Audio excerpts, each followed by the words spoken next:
Sometimes when a case goes cold, the people involved can lose hope. They may even feel like it will never get solved.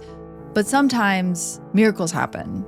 And even after years of no other clues being discovered, there can be a huge break in the case. And that's the type of story that I want to tell you today. I'm going to tell you about 2 cold cases that were solved in 2024 that no one thought would ever be solved. And it's all thanks to improvements in technology and even a deathbed confession. And if you have a dark curiosity, make sure to like this video, subscribe to this channel, and hit the notification bell so you never miss a video of my dark creation.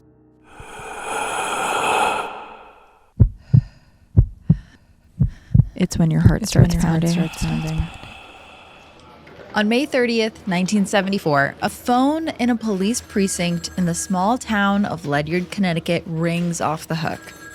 An officer answers and asks who's calling, but the voice on the other end won't give a name.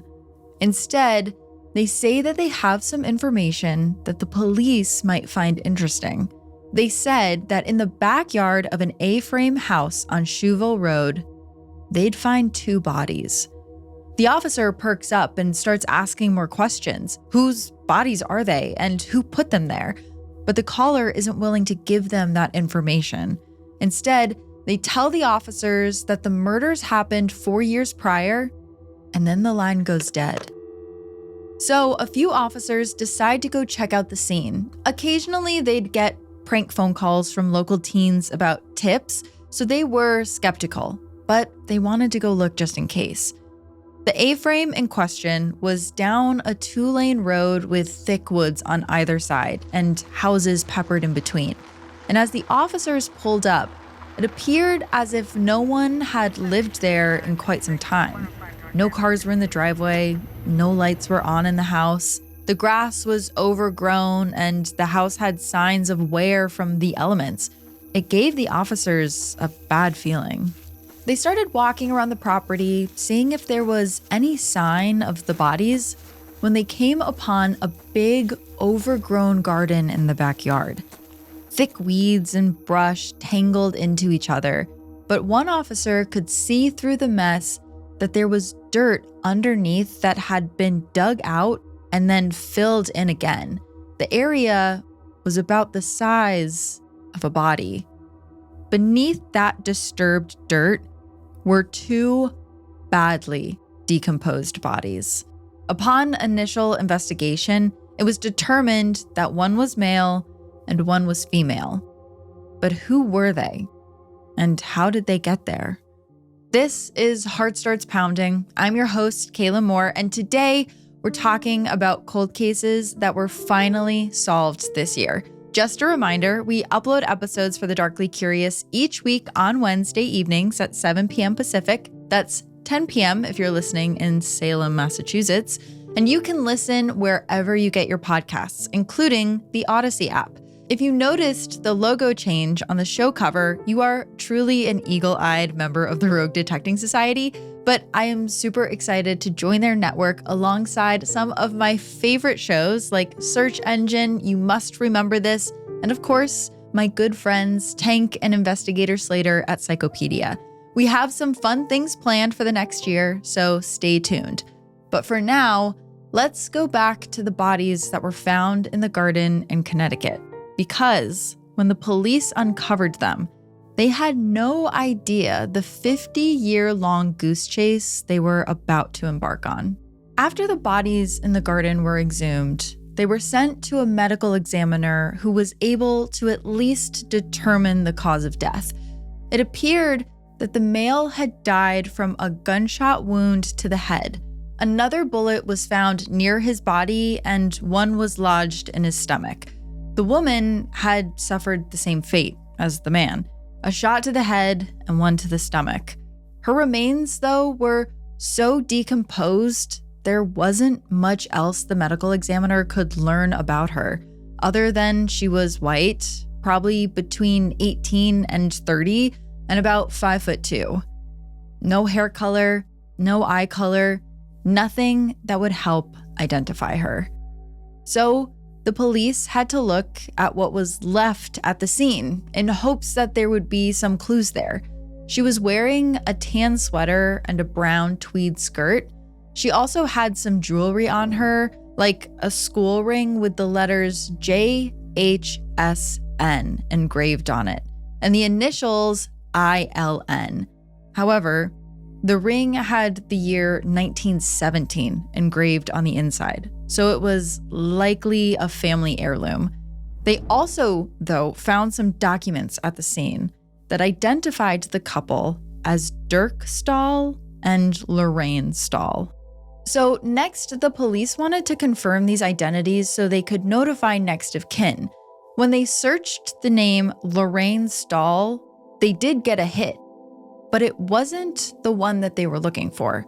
Instead, they found a living woman named Lorraine Stahl, who had previously moved out of the neighborhood that the bodies were found at.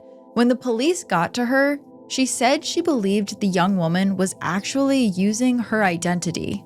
And that's when the police got a call. The medical examiner was able to get an x-ray of the man's teeth, which matched the records of someone who was in a Wisconsin Correctional Institute in 1965, a man named Gustavus Lee Carmichael, not Dirk Stahl like the documents found nearby his body suggested.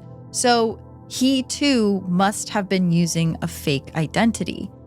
Gustavus Lee Carmichael was a notorious bank robber who had been in and out of prison for a lot of his short adult life. In 1970, he was just 25 years old. A spree of bank robberies he committed in 1968 after he had been released from prison had netted him around $1 million. And when he was arrested for that, he was actually able to escape out of the car that was bringing him to the courthouse by overpowering the marshal who was driving him and handcuffing him to a tree. So Gustavus had this long criminal record, and it was easy for police to learn a lot about him. But what about the woman who was found next to him? What did her dental records show, the police wondered? Well, her dental records didn't match anything. Was she an accomplice, or was she just at the wrong place at the wrong time? Regardless, there was a family somewhere out there that was wondering what had happened to their daughter, their sister, their friend. And the people who had done this to her were still out there. So the cops got back to work. They started going through other people who had lived in the neighborhood, because if this woman had stolen one of their identities, maybe someone else had some information. That's when they came across a man, Richard DeFreitas, who used to live in the A-frame house. Richard was currently in prison for a robbery, but his similar history to Gustavus's made the police think that maybe the two knew each other. So they paid him a visit in prison, not really expecting much, let alone a confession, but that's what they got. Maybe it was because he wanted a reduced sentence or something, but DeFreitas told police that he and another man killed Gustavus and his girlfriend, but that they didn't know her real name. Apparently, the story went, Gustavus had just pulled off a heist of $60,000 cash from a bank in New Jersey. And less than a week later, Gustavus and the woman believed to be his girlfriend packed up their things and arrived at the front door of a married couple named Richard and Joanne Emerson. On December 28, 1970, Richard Emerson agreed to help Gustavus and his girlfriend assume the fake identities of Dirk and Lorraine Stahl. He even offered the couple a place to stay for a few nights while they arranged a new apartment to move into. But Gustavus wasn't aware that Emerson wasn't entirely trustworthy. In fact, the surname Emerson was actually a partial alias for the 31-year-old DeFreitas, who lived with Joanne Rainello, his common-law wife. He had recently managed a successful, if not slightly less impressive, robbery himself, ripping off $30,000 from a financial institution in Newport, Rhode Island. So Gustavus trusted him. He was like one of his own. The night that they met, DeFreitas introduced Gustavus to his business partner, Donald Brandt. Their business was pulling off historic heists without getting caught, and that evening's work included splitting up the $30,000 from DeFreitas' Rhode Island haul. DeFreitas and Brandt also had a third partner named James Gardner. The group had promised to use the arsenal of weapons that they possessed between them to protect each other from whatever consequences might come from their crimes, or anything that threatened to take their money away. And unfortunately, Gustavus's girlfriend started getting nervous. Maybe it was the fact that they were now living with criminals, ones that owned a lot of guns, but it seemed like she was starting to have second thoughts about living a life on the run. And one night, she turned to her new friend, her only friend in the world, Richard DeFreitas' girlfriend, Joanne, to express her concerns. But Joanne was not really a friend to the woman, and she took the gossip back to her boyfriend, who immediately raised this concern to his partner, Brandt. Brandt understood the woman's uncertainty meant that their freedom was at stake. What if this girl snitched on them or took their cash and ran? DeFreitas and Brandt were both wanted by the law, DeFreitas for armed robbery and Brandt for suspicion of a double murder. And the career criminals felt that they were left with no choice but to silence the girl if they wanted to stay out of jail. They agreed to kill her to stop her from talking to police, which meant, in their minds at least, they would have to kill Gustavus too. It was New Year's Eve, 1970, when DeFreitas drew Gustavus Carmichael to the backyard of his home under a false pretense. He figured he would deal with Gustavus while Donald Brandt would shoot the woman in cold blood. Within moments, both of the fake stalls were dead, but they still needed to make them disappear. DeFreitas and Brandt called their third partner, James Gardner, as well as DeFreitas' girlfriend, Joanne, to come over to the house. They were going to need their associates to take care of this one last problem. Around 4 years and 8 months later, the police arrested Richard DeFreitas and Donald Brandt for the double homicide of Gustavus Carmichael and this unknown woman.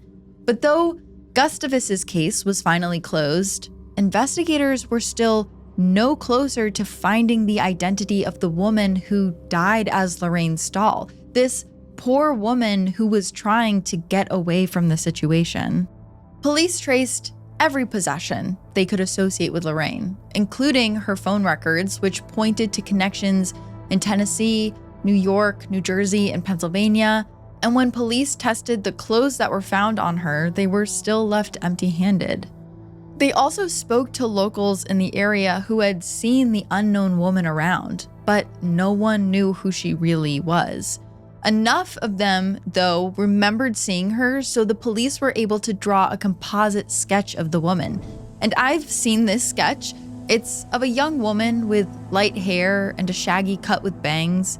She has large almond eyes. People knew her face so well, but no one knew her.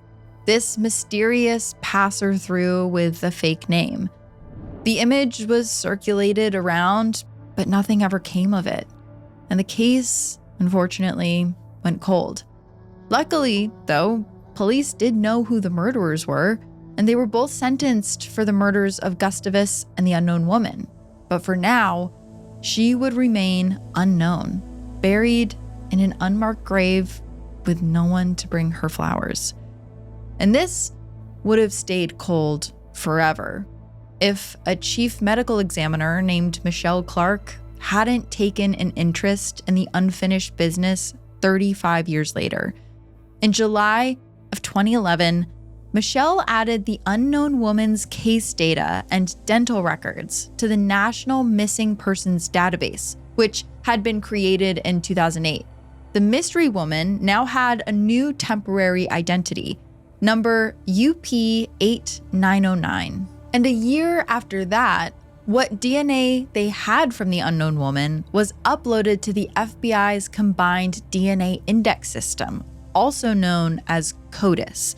Despite the huge opportunity that these mass databases provided Clark's investigation, neither pulled any hits to match the evidence. Lorraine's case was proving to be a very difficult one.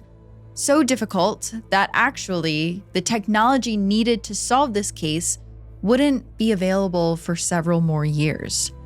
That is, until 2022, when a specialty facility called Othram reached out and said that they now possessed that technology. Though Othram is a private DNA testing company, it works exclusively with law enforcement. The Texas-based labs had recently announced their collaboration with the Connecticut Office of the Medical Examiner to leverage advanced DNA testing technology to solve human remains cases that have long remained unsolved. Lorraine Stahl's unresolved mystery was the perfect fit for their work, since Othram's forensics team can take a piece of evidence as small as a bone fragment and create a full genetic profile through forensic investigative genetic genealogy testing, also known as FIG. Established in 2020, the unprecedented method of DNA genome sequencing is different from previous testing because it identifies up to 1 million sites on a genome. Existing DNA testing methods could only identify up to 21. And because of this new extensive sequencing, relatives as distant as fourth or fifth cousins can be retrieved from a pool of 2 million people. The pool is made up of civilians who voluntarily gave DNA submissions to the GED match and family tree databases. From there, law enforcement transforms a FIG profile into an identified missing person by building out a family tree from their DNA matches. And this technology first gained attention when it tracked down the culprit of a much more famous unsolvable case. It helped find the identity of the Golden State Killer. And this year, through this FIG technology, an elderly woman in Kentucky got a knock on her door. It was police officers from Connecticut who traveled to her to tell her that they knew what happened to her sister, who disappeared all of those years ago. Her sister, Linda Sue Childers, the unknown woman found next to Gustavus. The police had used this genealogical testing to build out a family tree based on the profile of DNA they had of the unknown woman, and that led them straight to her sister's door. The woman at the door couldn't believe what she was hearing. To have closure over her sister's fate, but also to know where she was resting 54 years after she disappeared was a miracle. But, she told the officers, there was someone else who really needed to hear this message. She put the police in touch with another woman who was around 60 years old. It was Linda's daughter, who for her entire life up until this point had never known what happened to her mother. Linda Sue Childers was 24 years old when she died. She was born on September 4th, 1946 in Louisville, Kentucky. Her family lost touch with her when she moved east in the 70s. Though not a lot has been shared about what kind of woman Linda was in her life, it was confirmed the tip about Childers' murder came from Richard DeFreitas' former girlfriend, Joanne. Joanne was friendly enough with Linda Sue to briefly act as a shoulder to lean on before she ultimately became complicit in Childers and Carmichael's deaths. She must have deep down cared for the innocent woman, though, to some degree, when she turned in her former boyfriend out of guilt 4 years later. Without Joanne's tip, Linda Sue's life may have remained something more troubling than a mystery. Her memory would have been lost entirely, but because someone chose to come forward, Joanne, and someone else chose to not stop fighting, Michelle, the medical examiner, 2 women in Kentucky were able to find a little bit of peace at the end of their lives.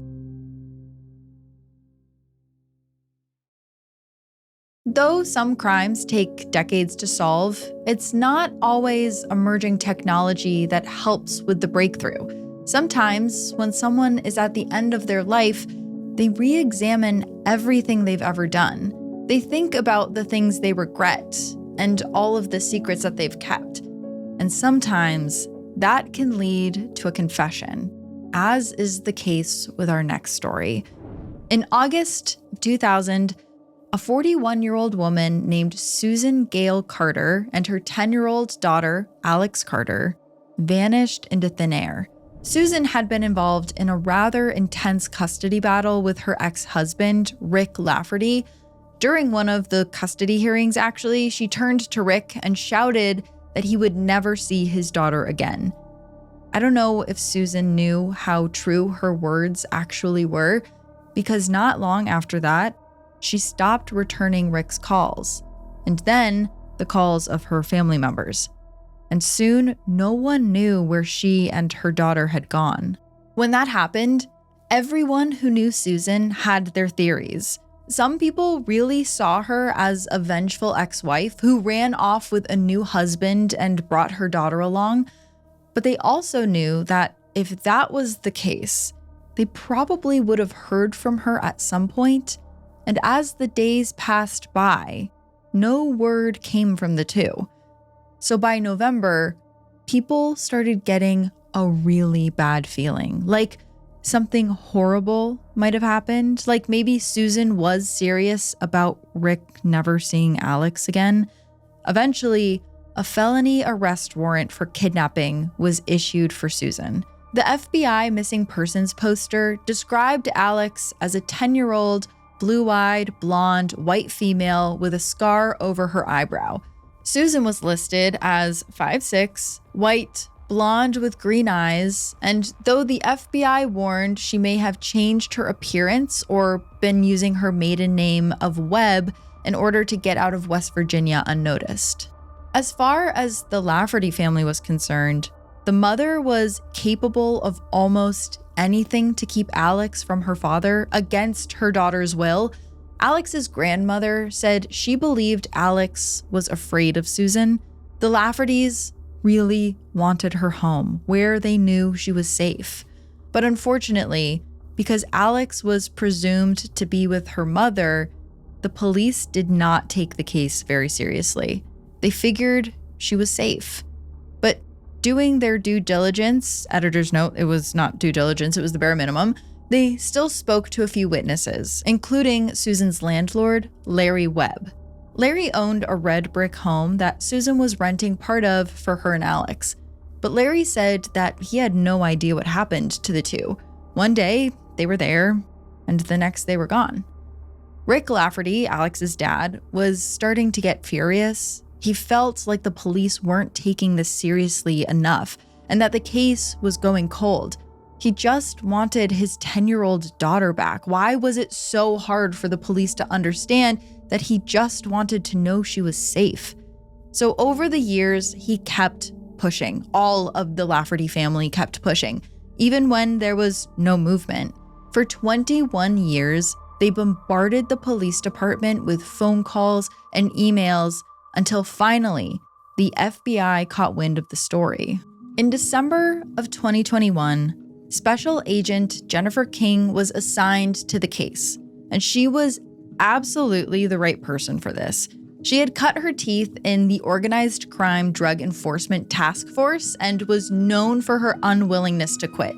And she was determined to find Susan and Alex. Even if she couldn't find them alive, she wanted to find them and give the Laffertys some closure. She was partnered with Special Agent Mike Nordwall, who promised Alex's family and the community that even though it's been 21 years, this case is not sitting on a shelf. The FBI started by offering a $10,000 reward for anyone willing to come forward about what happened during the summer of 2000. The National Center for Missing and Exploited Children created age-progressed portraits of Susan and Alex Carter to help the public imagine what the women would look like at now 62 and 31 years old. And finally, 2 years after all of this attention was being paid to the case, they got their first real movement. On August 29th, 2023, the FBI U.S. Marshals and state police pulled up to the same red brick house that police had visited just after the disappearances. It was the home that Susan and Alex had rented. They hoped that now, 23 years after the disappearance, there would still maybe be something inside of that house that would give them a clue. They walked in the front door to see Larry Webb, now an elderly man, bedridden and under the full-time care of a nurse. The officers were informed that his mind was deteriorating, but they asked him, once again, "Do you know what happened to Susan and Alex Carter?" And Larry got a dreamy look on his face and stared past the officers. He said, "I've looked for them over the years. I even went to Cleveland and I looked for them. And I don't know. I just don't know. I loved her with all my heart and I loved that little girl too." Slowly, the officers made their way to the section of the house Alex and Susan had lived in. The reason that they decided to start here was they now believed, after poring through case files, that this was the last place they were seen alive. They made their way into Alex's room, and even after 23 years, much of it was the same. The furniture had been switched out, but nothing about the home had really been updated since that time, so they got to work searching every square inch of the room for anything, a strand of hair, even a small fingerprint. One officer was tracing the bottom of one of the walls on his hands and knees when he started screaming for the other officers to come over. See, there, lodged in the wall, surrounded by faded wallpaper, was one single bullet.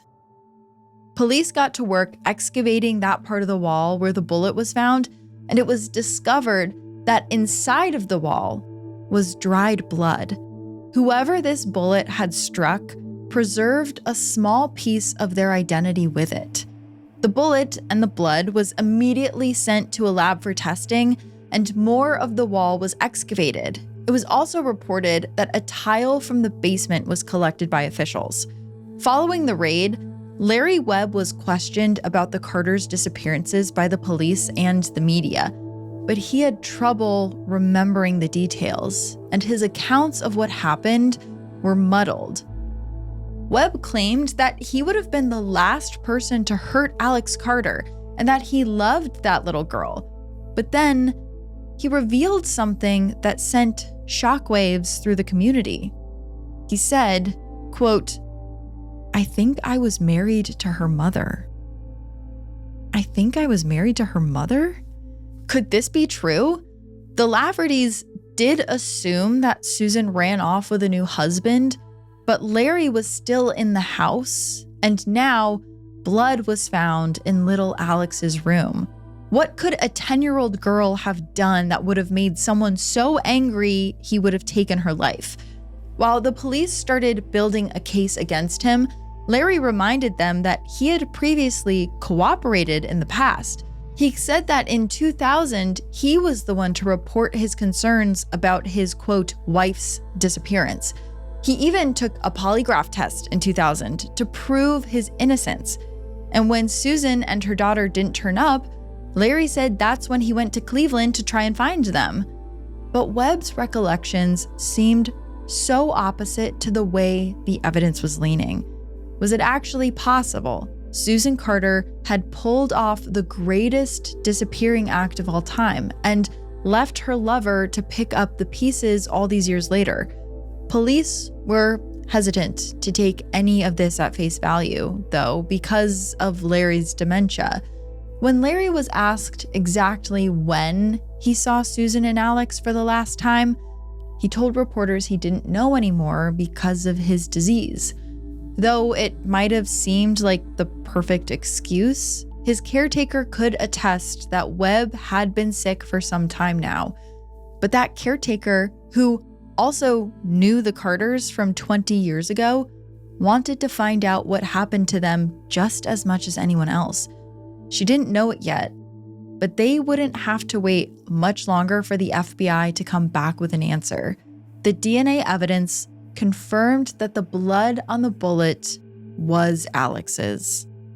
Larry Webb was indicted by a special grand jury for the first-degree murder of Alex Carter on October 24th, 2023.